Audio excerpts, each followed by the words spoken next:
Luggage ఎక్కువైంది అనుకో పంపించేస్తారా, వాపస్ వేస్తారా?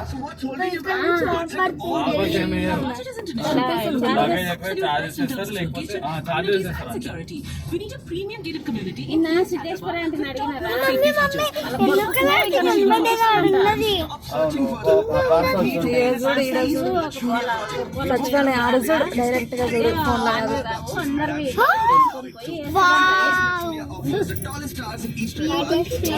వాళ్ళ కొడుకు ఏడున్నాడు? యుఎస్ఏలో ఉన్నాడా ఇప్పుడు? మమ్మీ అప్పుడు అమెరికన్ ఉన్నాడా?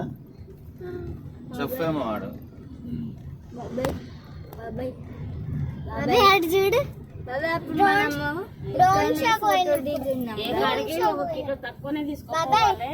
బాబాయ్ అరే మనం డ్రోన్ షాక్ పోయినాం కదా, లేదంటే చార్జెస్ చేస్తారు, ఎక్కువ వేస్తారు. వావ్ సెట్టి బాగుంది కదా మమ్మీ, మస్తు.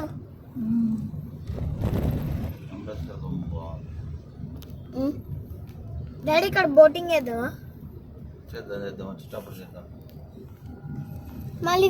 మళ్ళా ఇడికి వచ్చేది ఎట్లా దౌడ్ మీనికి? ఇప్పుడు ఎట్లా పోతున్నావు అట్లా అట్లా కాదు, బోటింగ్ చేస్తే ఎక్కడ వస్తుంది, రోడ్డు వెనుక అది కిందికి ఉంది కదా, కిందికి పోయి బోటింగ్ చేసి పైన కొట్టమంటే ఇట్లా బోట్లోనే వస్తుందా? బోట్ లాస్ట్ కి స్విమ్మింగ్ చేయాలి. నేను మాత్రం చేయను నాయన.